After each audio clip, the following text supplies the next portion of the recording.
Certo, então falando de um dos muitos artigos, né, que foram publicados comentando, discutindo alguns pontos da prova de McTarget, então o filósofo estadunidense Sidney Shoemaker publicou em 69 um artigo intitulado Time Without Change, né, ou seja, tempo sem mudança.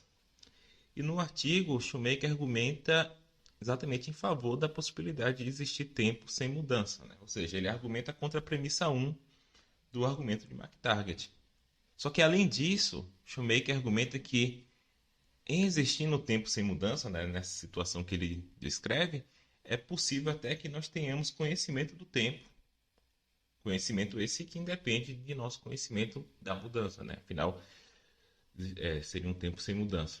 Ou seja, ele argumenta não só contra a argumentação, a premissa 1 de McTarget, mas ele argumenta contra a própria argumentação, né, de matriz aristotélica que nós demos em favor da primeira premissa do argumento de McTarget, né? E o Shoemaker ele procura fazer isso através de um experimento mental, né? No experimento ele descreve uma situação em que haveria tempo, apesar de não haver mudança.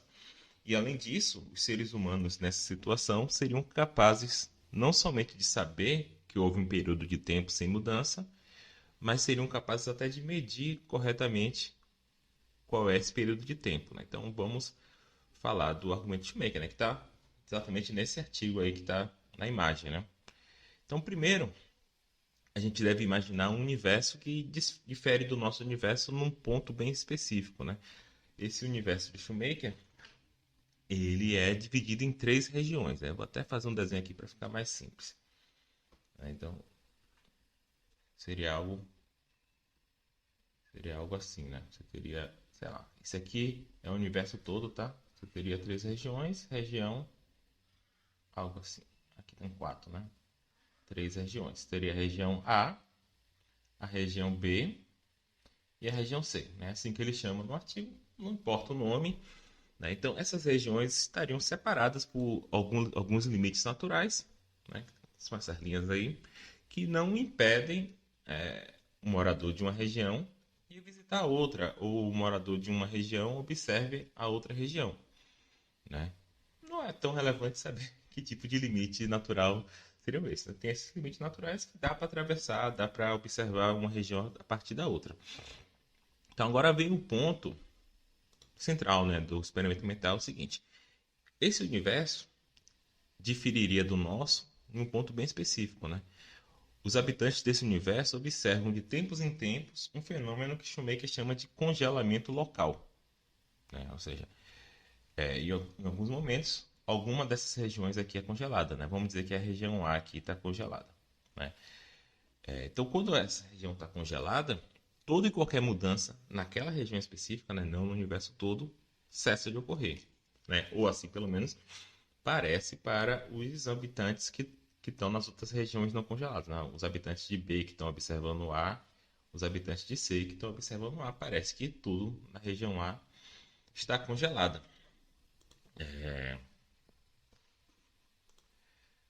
Né? Então, a princípio, né, vamos pensar assim que nenhum átomo, partícula subatômica, etc., na região A se move. Né? Consequentemente, a gente não tem nenhuma mudança de propriedade nessa região A. Né? Aqui eu estou assumindo um tipo de fisicalismo que talvez não seja necessário para o argumento. Né? Então, durante um congelamento, é impossível alguém entrar na região congelada. Né? Obviamente, porque se alguém entrasse na região congelada, algo mudaria na região congelada e não estaria congelada. Né? Mas supostamente os habitantes das outras regiões, né, que no caso B e C, têm telescópios, etc., outros instrumentos científicos, né, e eles conseguem perceber que essa região está congelada. Claro, para os habitantes da região A, eles não podem saber que a região deles está congelada, né? Porque para eles não detectam nada, porque eles também estão congelados, né? Quando eu falo tudo na região A está congelada, é realmente tudo mesmo. Mas daí, fazendo as melhores medições possíveis disponíveis para esses habitantes, os habitantes da região B e C, eles podem concluir que todo e qualquer processo foi suspenso na região A durante o congelamento, né? Então, como eu disse, as pessoas que estão na região congelada não têm consciência disso, né? Ao menos durante o congelamento. Para eles, tudo acontece como se o último momento antes do congelamento fosse sucedido pelo momento exatamente depois do congelamento, né? Que vale o ponto de Aristóteles, né? Lá dos heróis que dormiram, etc. Vale aqui, né? Sobre a percepção do tempo depender da percepção da mudança, né? Inclusive, talvez as pessoas que estão na região congelada, eles sequer acreditassem que passaram por um congelamento se não fosse o testemunho das pessoas de outras regiões, né? Então, depois que acabou o congelamento, talvez um professor da região A fazer um pós-doc na região B, e aí o pessoal da região B fala assim, pô, no último ano você estava congelado, né? Então, essa pessoa da região A ele vai aprender esse fato pelo testemunho das pessoas das outras regiões, né? E pode ser até que ele nem acreditaria nisso, né? Mas, assim, o que outros pontos podem fazer ele acreditar, como, por exemplo, ele, em outros momentos, foi a região B que congelou, né? E as pessoas de A observaram que a região B estava congelada. Então, a pessoa de A ele pode pensar, pô, aconteceu com a gente a mesma coisa que aconteceu com a região B no passado, né? Ou talvez o pessoal da região A veja que as pessoas da região B envelheceram abruptamente, ou que as árvores cresceram abruptamente, né? E isso vai fazer com que as pessoas da região A acreditem que eles passaram por um congelamento. Um ponto, tá? Aqui ainda não há tempo sem mudança, né? Que as pessoas da região a região A congelou, mas a região B e C continuam mudando, né? Então você pode pensar que o tempo aqui depende da mudança na região B e C. Mas agora que vem o pulo do gato da situação lá que o Shoemaker pensa, né? Vamos imaginar que nesse mundo, né, também tem relógios, etc., localizados nas outras regiões que não foram congeladas, e eles conseguem medir. Olha, a região A, ela ficou congelada por um ano certinho, né? E além disso, pô, medindo, vendo os relatos sobre congelamentos passados, os cientistas das três regiões conseguem chegar à conclusão de que é o seguinte, olha, essa região A, ela congela a cada 3 anos, a região B a cada 4 anos e a região C a cada 5 anos. Só perceba, daí se segue o seguinte, daí se segue que a cada 12 anos a região A e B vão congelar ao mesmo tempo. A cada 12 anos ocorre um congelamento conjunto dessas duas regiões, né? A cada 15 anos ocorre um congelamento conjunto dessas duas regiões, né? A cada 20 anos dessas duas regiões e a cada 60 anos você tem um congelamento das três regiões ao mesmo tempo, né? Então, uma vez que existem apenas essas três regiões no universo, né, então a cada 60 anos você teria não um congelamento local, mas um congelamento total, ou seja, um intervalo de um ano sem mudança, né? Agora vamos supor que os congelamentos simultâneos de duas regiões sempre aconteçam conforme programado, né? Então essa lei científica aqui que eles descobriram, né, de que a região A congela a cada 3 anos, a região B a cada 4, a região C a cada 5 anos, ela é fortemente corroborada pela evidência, né? Realmente a cada 3 anos a congela, realmente a cada 4. Isso vai acontecendo, vai por séculos, vamos dizer assim. E realmente a cada 12 anos a e a B congela ao mesmo tempo, a cada 15 anos a e a C, a cada 20 anos a B e a C. Isso sempre ocorre assim, do mesmo jeito há séculos, né? Então parece que nesse caso os habitantes realmente teriam bons motivos para acreditar que de fato a cada 60 anos as três regiões congelam, ou seja, tem um congelamento total a cada 60 anos e que, da mesma forma que os outros congelamentos duraram um ano, esse congelamento total teria durado um ano também. Por mais que para todo mundo esse congelamento total não dure nada, né? Para nenhuma região, como não há nenhuma mudança no mundo, para todo mundo que existe aí, esse congelamento durou um instante ou nada. Mas eles têm bons motivos para acreditar que, de fato, eles ficaram congelados por um ano. Né? Então aí você teria um ano, a passagem de um ano, ou seja, a passagem de tempo de um ano, sem nenhuma mudança. E ainda assim, as pessoas não só têm motivos para acreditar que houve esse congelamento, como eles podem medir. Esse congelamento durou um ano. Então esse aqui é o experimento mental do Shoemaker. Né? Certo. Então, como tudo na filosofia, esse argumento do Shoemaker levanta vários questionamentos, né? Alguns deles estão nesse artigo aqui do Robin Lepoidvan, que foi publicado na American Philosophical Quarterly. Né? Ele tem um argumento um pouco diferente do de Shoemaker, eu não gostei tanto, acho que o do Shoemaker é melhor, mas é que ele discute alguns questionamentos que você pode ter em relação ao argumento do Shoemaker. Né? Você pode se perguntar o seguinte: como é que os habitantes descartam a possibilidade do ciclo, né, de congelamento simplesmente resetar a cada 59 anos? Né? Então você tem congelamentos duplos, mas a cada 59 anos simplesmente tudo reseta. Né? Já que você não tem nenhuma evidência direta de que é um congelamento triplo. Né? Então aí você pode pensar que eles apenas utilizam considerações de simplicidade teórica. Né? A ideia seria que é teoricamente mais parcimonioso supor que as três regiões foram congeladas, né? Seguindo as leis que foram observadas, do que supor uma lei mais complexa, né? Tipo um epiciclo aqui, né? De que os ciclos simplesmente se resetam a cada 59 anos. Né? Apesar de assim parecer do ponto de vista de primeira pessoa. Outra questão que você pode perguntar, essa aqui é mais interessante, é como é que é possível observar uma região congelada se nenhuma luz consegue escapar de uma região congelada, né? Dado o congelamento.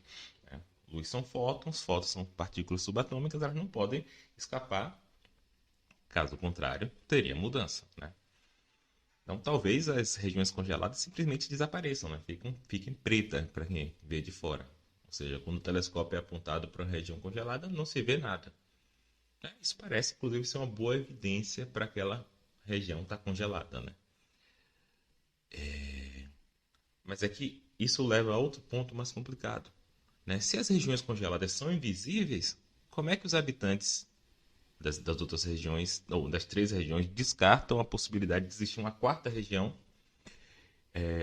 que está congelada durante 59 anos, né? E só descongela durante aquele ano em que as outras três estão congeladas, né?